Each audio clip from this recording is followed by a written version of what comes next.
Olá, está no ar mais um Ver TV, um programa para quem gosta de televisão. Nós discutimos aqui toda semana o papel da televisão na sociedade brasileira e você é sempre o nosso convidado. A Constituição brasileira, chamada de Constituição Cidadã, comemora neste mês de outubro as suas bodas de prata. Há o que festejar, mas também o que lamentar. Em 25 anos, vários dos seus artigos não entraram em vigor porque não foram regulamentados. Entre eles, alguns referentes à comunicação social, como o que determina a regionalização da programação de rádio e televisão, tema do Ver TV de hoje. Para discutir esse assunto, nós convidamos Renata Miele. Ela é jornalista, diretora do Centro de Estudos da Mídia Alternativa, Barão de Itararé. Décio Júnior, também jornalista, dirigiu a programação e o jornalismo da TV Educativa de São Carlos, onde foi responsável pela produção regional de conteúdo. E Leila Fernandes, presidente da Associação Brasileira da Produção de Obras Audiovisuais, a APRO. Muito obrigado aos três por terem aceito o nosso convite. Eu queria, antes de começar a discutir o tema, que nós assistíssemos juntos a uma pequena reportagem sobre o assunto de hoje. Vamos ver. Está lá no artigo 221 da Constituição Brasileira, em seu inciso 3º. Diz que a produção e a programação das emissoras de rádio e televisão atenderão ao princípio da regionalização da produção cultural, artística e jornalística, conforme percentuais estabelecidos em lei. Só que esta lei, até hoje, não foi votada no Congresso Nacional. Ela tramita há 22 anos. Foi apresentada em 1991 pela deputada Jandira Fegali, do PCdoB do Rio de Janeiro, e só foi aprovada 12 anos depois pela Câmara. Seguiu para o Senado com a relatoria do senador Romero Jucá. A proposta foi aprovada em uma comissão especial, devendo seguir para o plenário, mas vem recebendo fortes críticas de entidades ligadas ao setor. Elas entendem que o projeto inicial foi desfigurado e citam como exemplos a não classificação de horários na grade das emissoras e a inclusão, como programação regional, dos espaços reservados à propaganda eleitoral e às cadeias nacionais para pronunciamentos de autoridades do governo. Se a presidenta da República entra em cadeia de rádio e TV, isso não pode ser descontado da produção regional. Nem o programa eleitoral partidário, por exemplo. Isso é uma obrigatoriedade da democracia brasileira. Se o programa eleitoral é local, se o programa religioso em determinada emissora é local, ele também se trata de um programa local. O que nós queremos é que isso não vá a plenário como está, que nós tenhamos um texto substitutivo que recupere esse debate, mesmo que modernizado, já que mudou a tecnologia, mudou a produção. A deputada Jandira fez um projeto, nós levamos em conta o projeto dela, nós colhemos contribuições do projeto dela, mas esse projeto que eu apresentei é mais abrangente e eu diria mais generoso, ou seja, procura ver a ótica das pequenas empresas, das pequenas rádios, das pequenas televisões e criar realmente um processo que faça com que a regionalização se torne uma realidade. O problema está na contratação da produção independente. Essa era a resistência maior e continua sendo até hoje, tanto que o que se fez agora aqui na comissão mista foi retirar a obrigatoriedade de contratação da produção independente, que já é algo consagrado na legislação no mundo inteiro. Eu acho que nós temos que ir devagar. Se nós tivermos com essa nova regulamentação a condição de fazer boa programação local, essa programação local crescer, virar algo atrativo, pode ser que até no futuro as redes nacionais aumentem um pouco mais o espaço da grade local. A TV só colocar o que ela própria produz e não abrir para a produção independente um canal que é concessão pública e que é o que permite de fato que a pluralidade brasileira vá para as telas de TV, por isso que o slogan é "Quero me ver na TV", quer dizer, que não é possível que o sotaque do Leblon continue sendo falado em Rio Branco, sem que Rio Branco fale na sua própria televisão. Renata, nós vimos você aí falando, né, nesse ato realizado na Câmara dos Deputados em Brasília, num ato que reuniu entidades que se posicionaram contra esse relatório que foi feito e apresentado pelo senador Romero Jucá. Quais são os pontos mais críticos ou mais criticados por vocês? Olha, há vários aspectos que nós estamos criticando. O projeto inteiro, para nós, é um problema. mas a deputada Jandira Fegali já pontuou alguns, como, por exemplo, descontar os horários de cadeia nacional, propaganda partidária do tempo da regionalização, descontar o tempo de veiculação de filmes nacionais no horário da regionalização, independente do filme ter sido produzido ou não naquela localidade, a inclusão de programas religiosos na contabilização da produção local e regional, né? Nosso Estado é laico e a programação religiosa não deveria nem estar presente nas emissoras de televisão aberta. Ela vai contar como regional. Vai contar como conteúdo regional. A destinação de recursos do Fundo Nacional de Cultura para que as emissoras de rádio e televisão produzam conteúdo regional e local, ou seja, essas emissoras já gozam de benefícios fiscais por serem concessões públicas, já recebem verbas publicitárias vultuosas e ainda vão receber recurso público para realizar a sua produção. Então, são vários, não define um horário. Então, se eu passar uma produção local... Mas define o tempo? Define tempo por faixa de população.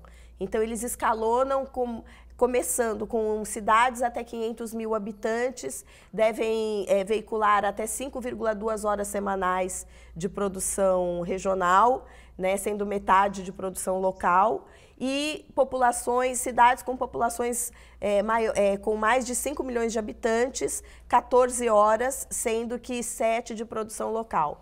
Então, só que não define um horário para veiculação. Pode ser de madrugada. Pode ser de madrugada, não tem problema nenhum.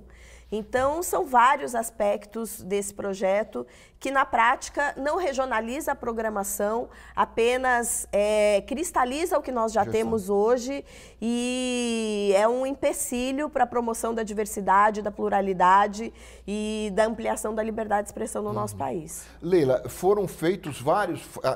A Renata apresentou aqui vários pontos que são criticados, a deputada Jandira Fegali também colocou outros, mas a deputada salientou aqui no VT da abertura que nós vimos a questão, e a Renata também, da produção independente, né?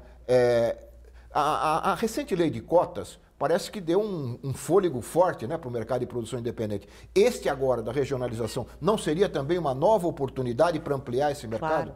Claro. Agora, as nossas produtoras estão voltadas a se dividir mais para o conteúdo. E realmente, nesse último ano, nós tivemos um aumento significativo das grandes produtoras no eixo São Paulo e Rio, trabalhando com conteúdo. E sempre foi um objetivo da associação, da APRO, expandir, inclusive, com a regionalização, quer dizer, ter mais produtoras no Brasil inteiro e produzindo conteúdos pontuais regionais. Eu vou fazer uma perguntinha assim, bem simples. Só não existem mais porque não há onde veicular? Quer dizer, se houvesse a lei da regionalização, cresceria muito esse mercado? Com certeza. Qual é o quadro hoje no Brasil de produtoras independentes? Nós temos de produtoras que são filiadas à associação, à APRO, são 110 produtoras. Na realidade, elas estão concentradas no eixo Rio-São Paulo, mas tem grandes produtoras Rio Grande do Sul, Santa Catarina, Paraná, Bahia, voltadas ao comercial e hoje já 90% delas já se dividindo com conteúdo. E existem 4 mil produtoras espalhadas pelo país, que realmente hoje produzem o comercial local, a produção regional mesmo, do mercadinho, do supermercado da vila, ali comercial, propaganda. Comercial. E a nossa ideia era que com a lei e com a regionalização, essas produtoras, inclusive, crescessem, porque elas são muito pequenas, mas elas teriam a possibilidade de crescer ou até se filiar e se associar às grandes produtoras do eixo Rio-São Paulo, e, obviamente, tornar o país como um polo de produção maior, inclusive. Já imaginou quanta gente que está nessas regiões do país querendo trabalhar, né? E tem possibilidade criativa de fazer isso? Sem dúvida nenhuma, sem dúvida nenhuma. Era essa a nossa esperança e nós também trabalhamos muito com uma coisa que é voltada à regionalização, inclusive do próprio comercial.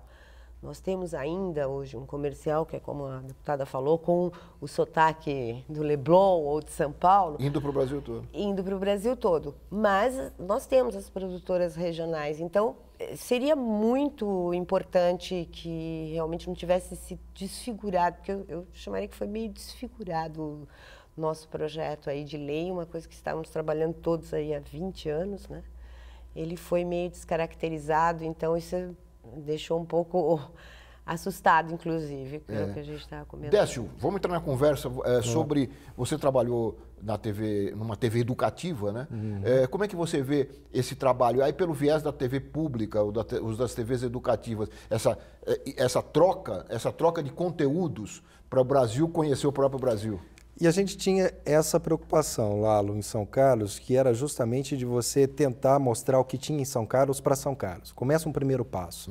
A gente enfrenta, na verdade, como emissora pública e uma emissora pequena, né, do interior, dificuldades financeiras, enfim, que a gente tentava superar, né, obviamente, para você minimamente mostrar aquilo que você quer mostrar.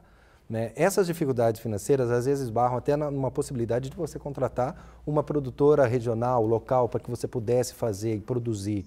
Né? Então, mas mesmo assim a gente enfrentava esses desafios. Quer dizer, existia dentro da nossa programação da TV Educativa de São Carlos, a gente produzir e apresentar programas locais. A gente ia ter um slogan, né? A TV que mostra a cidade para você.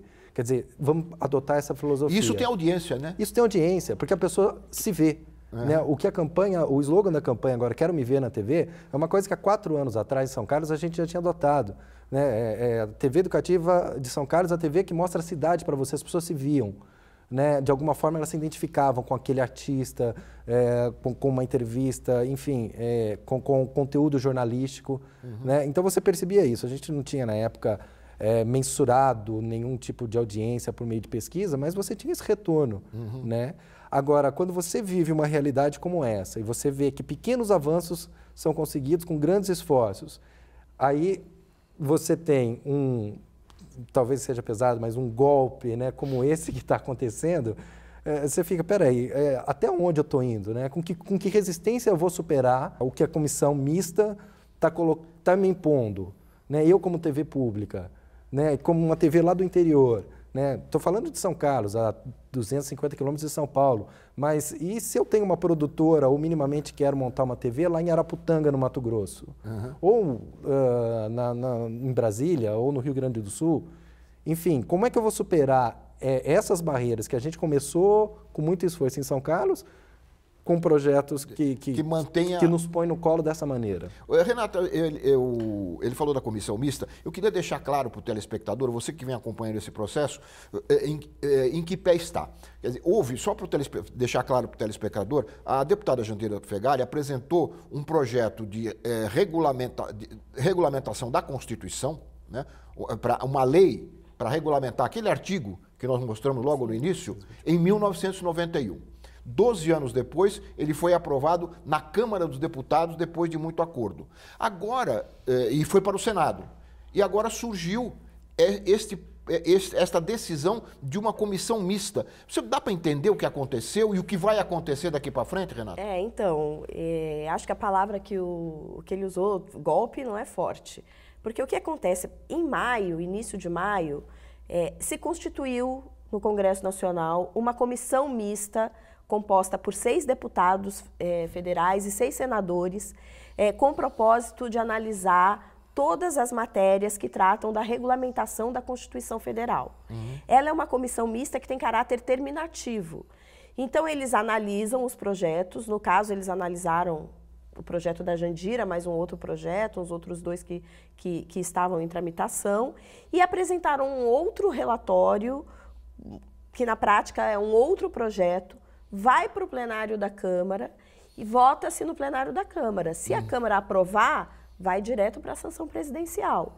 Então, a nossa luta agora é para que os deputados apresentem emendas de plenário para que o projeto não seja aprovado e retorne para esta comissão, para que a gente possa pensar o que fazer. Porque, como disse o Romero Jucá, ele realmente pensou em ser generoso. O problema é que ele pensou em ser generoso com as empresas de radiodifusão e não com a sociedade brasileira que precisa se ver na TV, com a produção independente que precisa ter um fomento da cadeia econômica do audiovisual no Brasil inteiro para diversificar isso, né? Então, ele fez esse projeto, esse relatório, para atender os interesses das empresas de radiodifusão estabelecidas no país. Você acha que isso cristaliza o que existe agora, se esse projeto for... Sem dúvida nenhuma. Se você pensar que a maior cota de programação regional é para cidades acima de 5 milhões de habitantes, são 14 horas semanais, portanto 2 horas diárias. Então, hoje, o que as grandes emissoras já fazem, que são principalmente os jornais vespertinos e noturnos, e em algumas localidades os matutinos, já conta para isso. Na verdade, é manter o status. É manter o que já temos.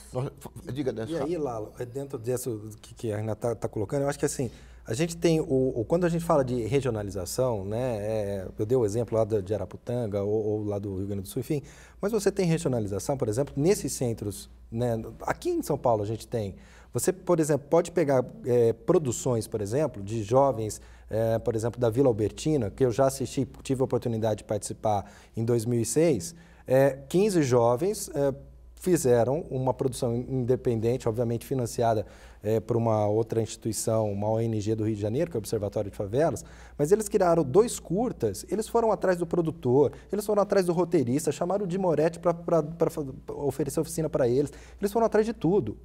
Quer dizer, existe uma produção local aqui também, que às vezes a gente não vê. Não consegue Isso ver. É muito rico. Não tem janela de exibição. Não tem. Eu vou ter que Na fazer... realidade, eu assim, vejo uma coisa que o que você falou, privilegiou ali pontualmente as emissoras, as empresas de radiodifusão, mas é muito pequeno perto do que nós, quando trabalhamos no projeto, também as produtoras independentes, nós colocávamos como uma coisa muito maior que isso, que não é só a produção independente, a região, é o enriquecimento e a viabilização da produção independente no Brasil inteiro. Nós temos um projeto dentro da associação que é ligado à Apex para vender o Brasil como um polo produtor, que para as produtoras seria muito importante, inclusive, você ter esse fortalecimento das produtoras regionais, até para você ajudar nessa vinda das produções internacionais. Nós somos procurados pelo mundo inteiro. Leila, nós vamos falar sobre isso logo em seguida. Eu vou ter que fazer um rápido intervalo. O Ver TV volta já, conversando aqui sobre a regionalização da programação de televisão no Brasil. Nós voltamos já.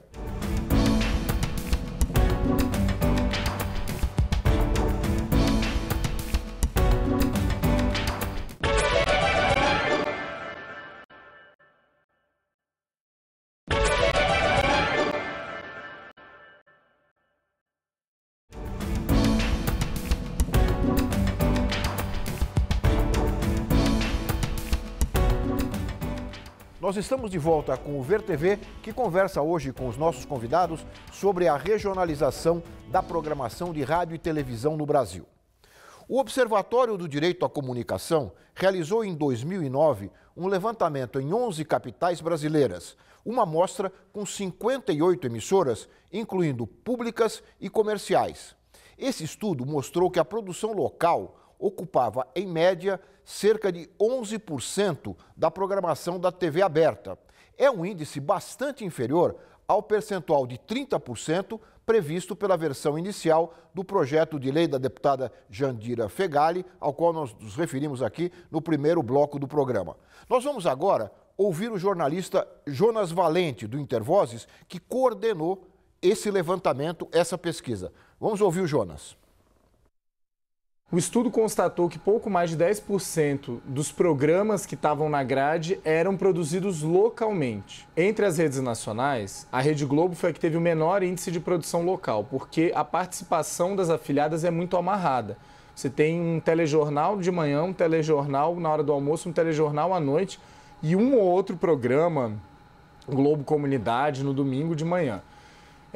A que teve mais participação foi a Rede TV, mas isso precisa ser relativizado, porque essa participação de produção regional foi muito garantida pelo aluguel de espaço. Então, as afiliadas à Rede TV têm uma grade menor nacional que elas precisam reproduzir, mas isso faz com que elas acabem locando o espaço de programação, fundamentalmente para vendas de produtos e para programações religiosas. Esse baixo índice de produção local tem a ver com a forma como o negócio da televisão se estrutura. Então, televisão é um negócio caro e ele se estruturou historicamente no Brasil na lógica de rede. E a lógica de rede, para que você consiga uma lucratividade alta, ela precisa ter uma programação que é gerada de maneira centralizada, passando no país inteiro, porque é só assim que as cabeças conseguem negociar altos contratos de publicidade. Por outro lado, isso não deve servir para a gente normalizar essa situação de uma programação verticalizada. Não é só porque essa lógica econômica existe que isso deva ser tratado como algo que deve ser aceito. Ela deve ser considerada, mas é necessário e urgente buscar outros modelos de negócio de modo que as emissoras locais possam ter programações realizadas ali onde elas estão. Bom, o Jonas toca em duas questões importantes. Uma é a questão do tempo, né? Que nós já falamos um pouquinho no primeiro bloco. E outro é a forma como a televisão brasileira foi estruturada no Brasil. As cabeças de rede no Rio e em São Paulo e depois as afiliadas por todo o país. Aliás, burlando um pouco a Constituição, porque a Constituição diz que cada empresa só pode ter 5 emissoras de UHF e 5 de VHF.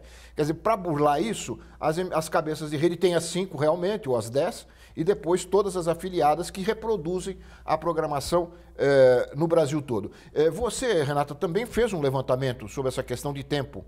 Eu fiz agora... Mais recentemente. Não, fiz assim, um levantamento com base naquilo que é divulgado pelas próprias emissoras nos seus sites, né, as várias afiliadas, porque não há um dado do Ministério das Comunicações público sobre isso, né?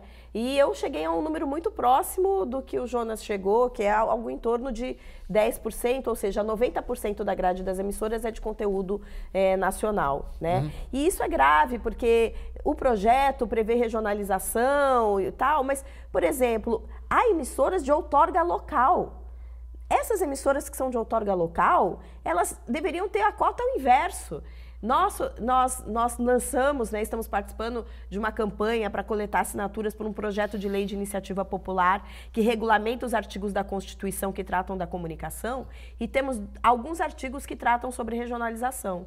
E no caso, na nossa proposta, nós indicamos que para as emissoras de outorga local, como disse o Jonas, 70% da produção deveria ser local, produzida por produtoras locais, com mão de obra local. Porque a concessão foi dada para um serviço público local. Exatamente. Né? Então, nem faz muito sentido pensar em cota de regionalização para uma emissora cuja outorga é local. Uhum. Né? Então, de fato, esse modelo sob o qual a nossa televisão se estrutura, né, que é um modelo centralizado, baseado no eixo Rio-São Paulo, é um modelo que... É interessante porque você cria um modelo dessa forma e depois todas as outras, como gostam de falar os economistas, toda a cadeia produtiva se organiza da mesma forma, né? As agências estão, as produtoras estão também organizadas da mesma forma, para acompanhar, né, os canais de veiculação. Sim, sim. E também os grandes anunciantes também se concentram aqui. E as nossas produtoras, elas nasceram e o negócio maior ainda é a propaganda.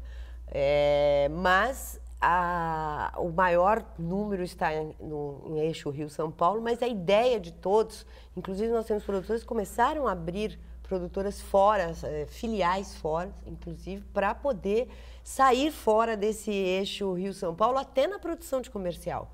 Então, é uma coisa que é interessante para todo mundo, você conseguir ter um bloco de produtores, um foco de produtoras espalhados pelo país, pelas outras cidades. A gente já tem uma produção, por exemplo, polos cinematográficos, que poderiam também ser aproveitados para produzir para televisão.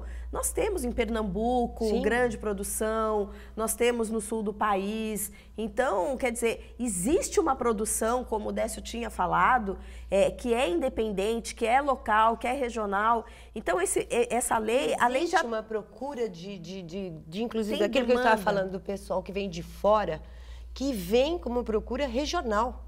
Quer dizer, é incrível, porque a gente não tem esse cuidado, mas as pessoas, as produtoras e algumas coisas que vêm, que faziam um pedaço de um longa-metragem, por exemplo, vêm procurar um lugar, uma produção local. E nós não temos. Não tem isso. E mais do que essa regionalização da produção, na verdade, que isso pode, obviamente, ser incrementado a partir do momento que você dá incentivo a essa produção, é você pensar também num segundo passo, num segundo momento, como é que você vai e para quem você vai transmitir o que foi produzido.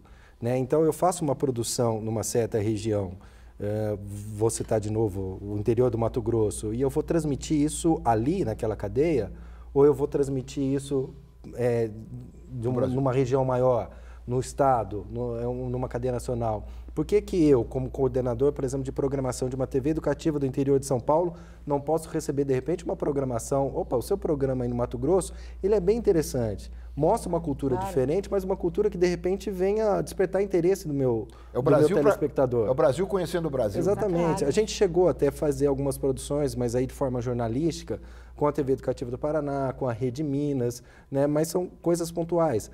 Agora, é um desafio que daqui para frente a gente tem que pensar. Né?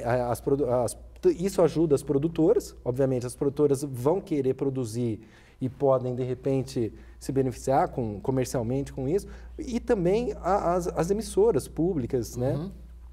Ou comerciais, abrirem esse espaço, a ter esse espaço de divulgação de programas que são de excelentes níveis. Assim. O Décio, uma das questões que está presente, já estava no projeto da Jandira, é a questão da porcentagem. Nós falamos isso, do espaço, do percentual da programação que deve ser dedicado, ou deveria ser dedicado, à produção independente. E sobre esse assunto, nós fomos ouvir a presidente da Funtelpa, que é a Fundação Paraense de Radiodifusão, que é gestora da TV Cultura do Pará, a Adelaide Oliveira. Ela fez um comentário a respeito dessa questão do percentual. Vamos ouvi-la. Eu acho que qualquer projeto de lei que determina um percentual precisa levar em consideração a realidade. Quando você determina um percentual mínimo ou máximo, você precisa levar em consideração o retrato, a natureza dessas emissoras. Essa emissora tem potencial para isso? Ela tem condições hoje de fazer isso? Será que ela já está fazendo o mínimo? Ela tem fôlego? É difícil você chegar com um percentual pronto e estabelecer para todas as emissoras, sejam elas públicas ou privadas, que elas precisam seguir aquela cartilha. Então, acho que precisa ser melhor conversado, bem conversado, para se chegar, sim, se for necessário um percentual, mas esse percentual que ele faça parte mesmo da realidade de cada região e de cada emissora. Bom, bem conversado já foi, porque pelo que são 20 e poucos anos de conversa, mas de qualquer forma ela coloca uma questão importante, né? Eu acho que o problema em relação às cotas é se há em determinadas regiões condições de se cumprir as cotas. E esse argumento é o mesmo, Lalo, utilizado pelas emissoras de TV por assinatura, pelas programadoras de TV por assinatura, para tentar impedir a aplicação da nova lei de TV por assinatura, que tem sido responsável, né, Leila, pelo aumento da produção independente. Inclusive, diziam que não havia nem material suficiente para produzir e, mais do que isso, diziam que não haveria qualidade. E esse argumento é o mesmo, quer dizer, existe produção no Amazonas, no Acre, no Mato Grosso, só não existe janela de exibição. Né? E ao invés de você ter um projeto de lei que preveja, por exemplo, recursos para melhorar e incentivar essa produção independente, você tem um projeto de lei aprovado que dá mais recursos para as emissoras de radiodifusão. Então, se a emissora tivesse a visão de que vamos beber naquilo que está sendo produzido no local, na riqueza cultural, nós temos uma diversidade, uma pluralidade, uma riqueza, uma criatividade, um povo que faz cultura todos os dias, isso tem que ir para a televisão. Né? É o desafio de você criar o incentivo da produção e, obviamente, você financiar isso. Né? Vou dar um exemplo lá de São Carlos também, fora até da emissora, né, da TV educativa. Você pega a Universidade Federal de São Carlos, que tem um curso relativamente novo de imagem e som, E você pega a produção dos jovens que se formam pela universidade, que fazem trabalho de conclusão de curso, são produções fantásticas. Que dá para ir na televisão. Que são, inclusive, premiados, assim, em festivais de curtas. E aí você vê com que investimento eles fazem isso, né, com que profissionalismo, obviamente, com profissionalismo de quem está se formando, com os investimentos que eles correm atrás de patrocinadores locais. E aí você assiste isso depois na internet, são produções ótimas. E são profissionais que vão entrar no mercado para produzir outros programas cada vez melhores. Mas como você incentiva isso? Obviamente financiando. Precisa de recurso. Como o Jonas falou, a TV é um instrumento caro. É caro fazer televisão. Você precisa incentivar isso de alguma forma. Mas o que eu acho muito estranho é que você, para ver uma coisa, para você discutir alguma coisa, alguma regulamentação da lei, a primeira coisa que se discute é na falta de capacidade que poderia existir. Quer dizer, é um absurdo falar, não vai ter capacidade local para emissora, as produtoras não têm capacidade, que foi o que nós ouvimos, né? Não vai ter bom conteúdo, não vai ter boas... É um absurdo você primeiro discute se vai existir a capacidade de você sentar e ver uma regulamentação decente para todo mundo, que seja bem feita, vamos dizer assim, né? Então eles começam, parece aqui que no país nós começamos ao contrário, né? Será que as pessoas vão ter capacidade daquilo que nós estamos criando? Cria direito, faz direito, incentiva. O telespectador precisa se perguntar, eu quero assistir isso que está passando. vai julgar a nossa capacidade, né? Ele precisa... Não a lei, olha, vamos ver a lei, porque talvez eles não sejam capazes. Quer dizer, você tem que ter a janela, você tem que ter a janela e tem que ter o incentivo, né? Claro. Exatamente. Né? Esse é um problema que são duas questões que se combinam. E nesse sentido, a própria deputada Jandira, ela fez uma ressalva quando ela fez um comentário, ela disse assim, olha, minha lei é de 1991. É lógico que talvez ela precisasse de uma atualização, porque mudaram as tecnologias. Claro. E essa atualização, eu não erraria em dizer aqui, talvez, Lalo, que poderia ser bebida muito nesta lei de TV por assinatura, porque ela prevê investimento para a produção independente, né? Ela destina o horário nobre para que essa produção seja veiculada nos meios... E já foi provada que é eficiente. E já foi provada que é eficiente, apesar de continuar sendo contestada no Supremo. E esse relatório do Jucá, que agora vai para debate no plenário da Câmara, quer dizer, não prevê nada disso, não toca nos assuntos, é uma lei generalista, né, que propicia que você dê recurso para fazer produção local para as emissoras privadas, não dá recurso para a produção independente, né? E não diz o que é produção independente, diz o que é produtor independente, mas não qualifica o que é produção independente. Então, eu acho que, além do projeto ser um retrocesso com relação às nossas demandas e todo o debate histórico que vem sendo realizado em torno disso, é um projeto frágil, ruim, que não dá conta da realidade, inclusive de como ele seria aplicado. E discutido de uma maneira estranha. Eu quero reforçar porque a gente comentou isso pouco antes de começar o programa. Essa comissão mista analisou esse projeto e vai analisar quais outros. Né? E vai dar pareceres, assim, exatamente... Para regulamentar a Constituição. Quer dizer, um grupo mínimo de seis senadores tem a condição e tem o direito disso? Você fala isso, nós estamos terminando esse bloco, eu não queria deixar de passar esse meu insight, assim, essa minha observação. Vocês estão falando isso, eu fico lembrando de um movimento que saiu às ruas, né, no mês de julho, querendo transparência, querendo ver a política sendo discutida de uma forma clara, e de repente vocês estão dizendo aqui que 12 parlamentares, é isso? Isso. 12 parlamentares estão decidindo uma mudança importante na Constituição brasileira. Vamos continuar com esse assunto, nós vamos fazer mais um intervalo e voltamos em seguida com o Ver TV. Nós voltamos já.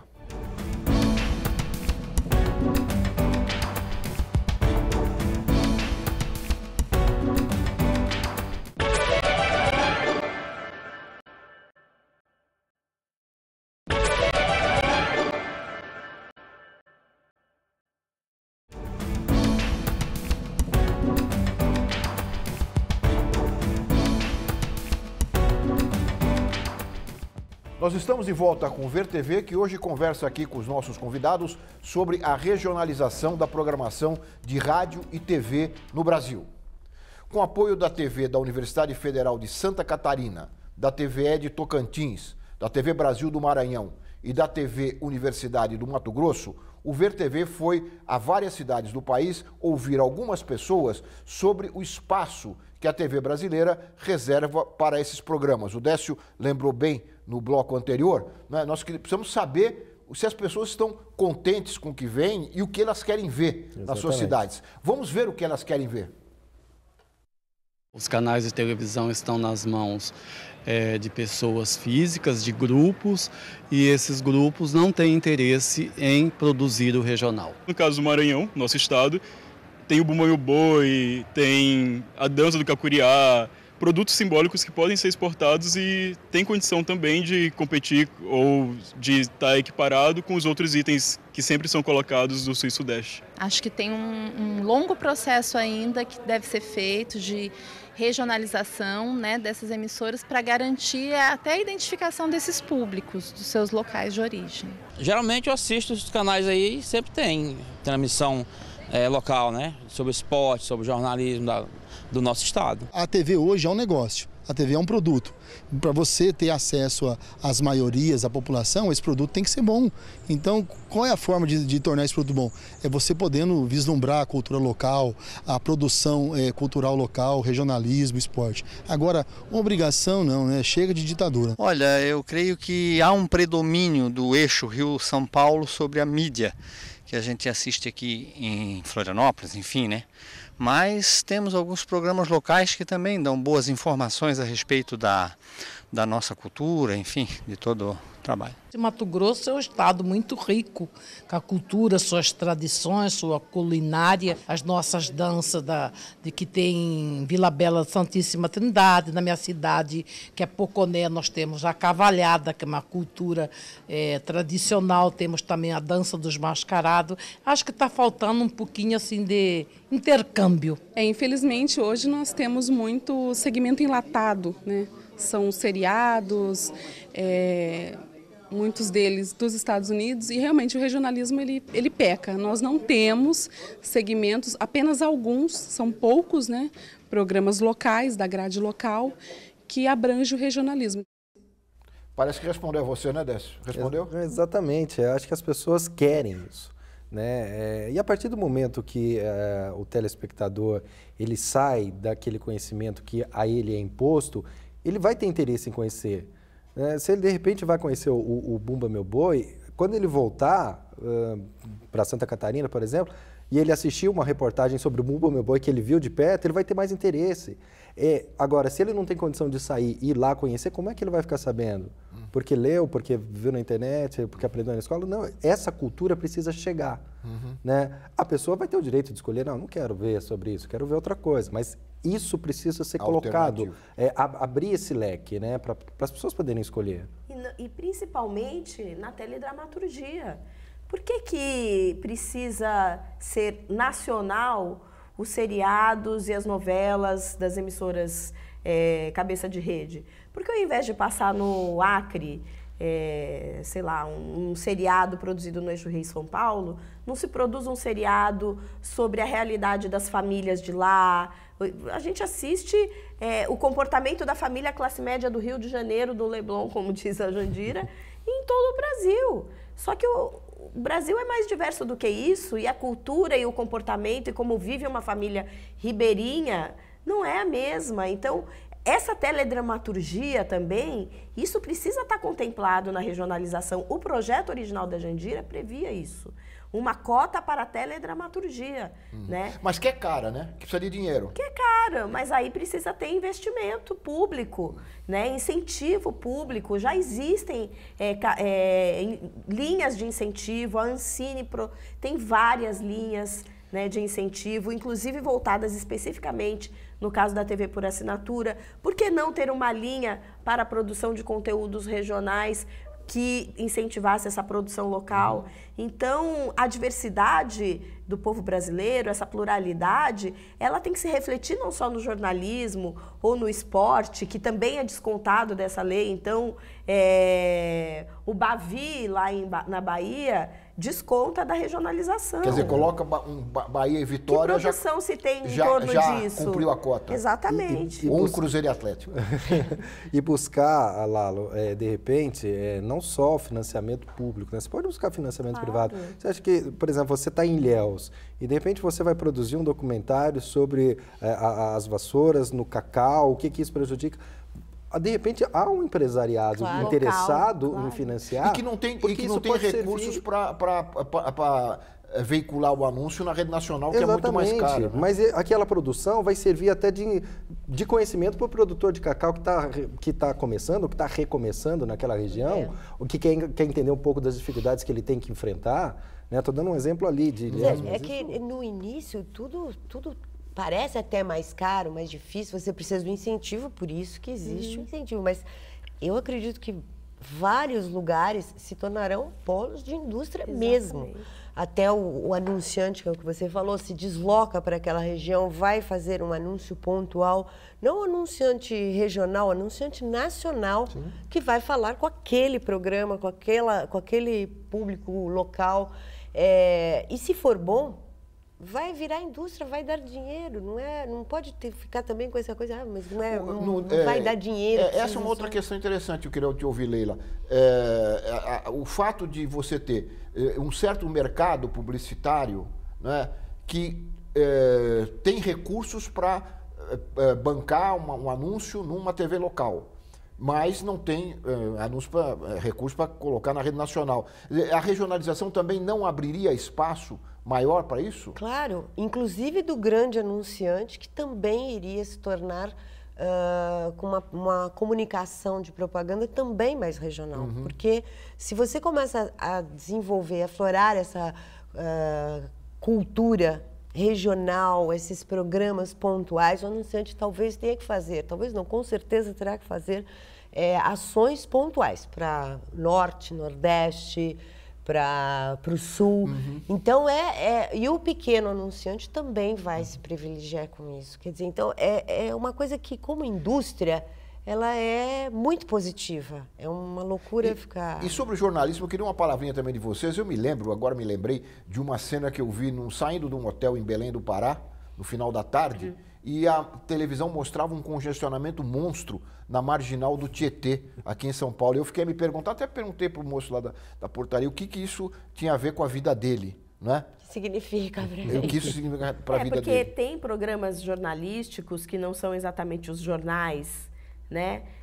Regionais, que são... A grade é nacional. Que fazem parte da grade nacional, né? Então, e são produzidos em São Paulo. Então, você fica aí no Brasil inteiro acompanhando, principalmente os policialescos, né? Das emissoras que tem esse tom mais da espetacularização da notícia e tudo. Eles são da grade nacional e não passa nada do que vai nos outros estados. Só Rio, São Paulo. E na minha avaliação, Lalo, já que a gente só falou de TV, né, até agora, eu acho que nesse ponto o rádio sai na frente. O rádio consegue, de uma certa forma, deixar dentro da sua programação jornalística, né, aquilo que é mais local. Há avanços, há necessidade de avanços, há necessidade de melhoria, de questão de conteúdo e tal, mas aí a gente entra num outro assunto. Mas, de certa forma, o rádio está à frente nesse sentido. O próprio modelo de negócios do rádio, em função de como é feita a outorga do rádio, também, como as pessoas não se veem na TV, elas se ouvem no rádio. Exatamente. O rádio é o principal instrumento de comunicação, de informação, de divulgação cultural das pequenas cidades que não possuem nada do que é seu, que fale deles mesmos na televisão. Mas é preciso avançar no rádio também. Olha, eu queria colocar aqui também na discussão uma certa provocação, mas é uma inspiração para o debate do produtor cultural Roger de Renaud, gerente-geral da TV Pernambuco. Ela é uma parceira da TV Brasil e o Renaud participou do movimento Mangue Beat na década de 90, é um grande agitador cultural e ajudou a mostrar a identidade cultural de Pernambuco para todo o país. A TV Pernambuco trouxe o Roger para a nossa discussão. Aliás, quem lembra do Chico Sainz, a música, Cadê Roger, Cadê Roger? É esse Roger aqui que nós vamos mostrar aqui para vocês, quando ele fala dessa questão do nacional e do regional. Vamos ouvir o Roger.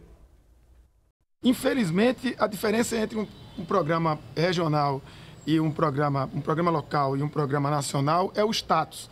Quando se aparece num programa nacional, mesmo que ele seja uma desgraça, seja muito ruim, a pessoa está ali, parece que sendo reconhecida como um valor.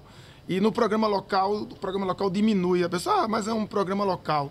Talvez a gente chegue numa história aí de questionamento do que é local e o que é regional. Aqui a gente sempre brinca com isso. Quando tem prêmios da música, prêmios nacionais de música, o samba não entra como uma categoria. Cantores de samba, eles ganham categoria de cantor da música brasileira.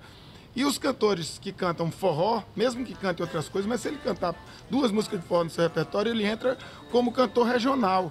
E isso é uma coisa muito dúbia, que a gente quer que o nosso regional seja nacional através de redes como a TV Brasil e como outras que vão se formando e que tenham também mecanismos que possam produzir coisas feitas nas regiões, porque o nacional é o Brasil e não o que é feito por conveniência financeira no eixo Rio-São Paulo, porque aquilo que...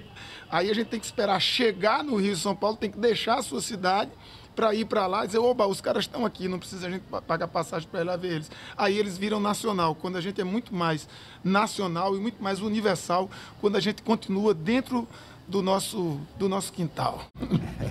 O Roger falou aí, vocês viram o cenário, é uma Rural Willis. Era um programa que ele fazia chamado Som da Rural, né? onde ele mostrava músicas regionais, né? Tendo como cenário esse veículo, né? Que já não existe mais. Eu acho que ele toca em pontos importantes, né? O nacional e o regional, né, Renata? O Brasil é um país de dimensões continentais. Se você for ser rigoroso, não tem uma coisa que é nacional no Brasil. Tudo nasce no local e, por uma construção histórica e cultural, se transforma nacional. Ele deu o exemplo do samba. Agora, o samba, ele nasceu... tem o samba da Bahia, tem o samba do Rio, tem o samba em São Paulo, apesar de alguns dizerem que aqui é o túmulo do samba. Mas... por que não o vaneirão no Rio Grande do Sul não possa ser uma cultura nacional também? Então, isso é uma construção. O Brasil é imenso, né? Agora, é importante dizer, eu acho, Lalo, eu fiquei pensando aqui ao longo do programa, ninguém está, talvez use uma palavra forte, porque me fugiu outra, demonizando aquilo que é produzido no eixo Rio-São Paulo. Sim. Não se trata disso, né? Ao contrário. Agora, não se pode limitar a isso. E o modelo de negócios da radiodifusão brasileira se limitou a isso, né? A mostrar o Brasil pela janela do Rio e São Paulo. E esqueceu o resto, né? Então, acho que isso é que não pode... Você vê uma novela, mesmo que essa novela tenha uma temática local, da Bahia ou do Nordeste brasileiro, sei lá, o ator que faz aquele personagem é um ator do eixo Rio-São Paulo, que é obrigado a desenvolver um sotaque daquela região do país. Então, quer dizer, uma coisa artificial, uma coisa que não precisaria ser assim. Porque nós temos artistas brilhantes em todas as regiões do Brasil e que poderiam cumprir esse papel. Essa questão dos sotaques é importante, nós vamos ter que fazer um outro programa sobre isso. Deixa eu só fazer uma colocação aqui dentro que a Renata colocou, né, de servir de embrião. Obviamente que vou dar um exemplo pequeno, mas que você percebe que foi um embrião que, de certa forma, né, começou a se desenvolver. Dentro dos desafios da TV Educativa de São Carlos, a gente criou um programa musical que se chamava Almanac Musical. Na época, a gente até questionou, né, numa reunião nossa, falou, pô, será que nós vamos ter músicos suficientes para trazer? Porque era uma coisa local, né? A transmissão do programa era local. Enfim, o processo passou, o programa ganhou força e, de repente, a gente estava recebendo ligação de músicos de Jundiaí, de Ribeirão Preto, de Belo Horizonte. Aí, escuta, meu amigo, mas a gente é uma produção local, pequena, só passa aqui. Não, mas eu quero ir aí. Eu vi pela internet. Aí a gente começou a receber Mafalda Minose, Trovadores Urbanos. A falta de espaço. Quer dizer, as pessoas começaram a ver e falaram, eu quero aquilo. Abriu a janela. Então, quer dizer, era uma coisinha, um embrião que você cria, né, uma música local e você, de repente, conquista. Né, as pessoas querem ir ver. Olha, eu tenho que terminar o programa, mas eu queria registrar aqui, perguntar para a Renata se o nenê dela nasce antes da lei ou depois da lei. Eu espero que ele nasça antes da lei, porque nossa luta é para que essa lei não seja aprovada no plenário da Câmara, para que a gente consiga fazer com que os deputados apresentem emendas para defender o interesse da população da sua localidade no debate da regionalização e que a gente tenha mais tempo para que o que nós discutimos aqui se reflita numa proposta real de regionalização da programação de rádio e televisão. Muito bem, nós chegamos ao final do programa. Eu quero agradecer muito os esclarecimentos que vocês trouxeram a mim e aos telespectadores, com certeza, a respeito de um tema que às vezes não é muito debatido e a sociedade às vezes não acompanha. E a participação de vocês ajudou muito nesses esclarecimentos. Muito obrigado, Renata, Décio, Leila, por terem aceito o nosso convite. Eu quero agradecer a você também que nos acompanhou de casa. Lembrando que todos podem acompanhar o Ver TV nos acompanhando também pelas redes sociais, pelo Twitter e pelo Facebook. Até a semana que vem com mais um Ver TV, um programa para quem gosta de televisão. Até lá!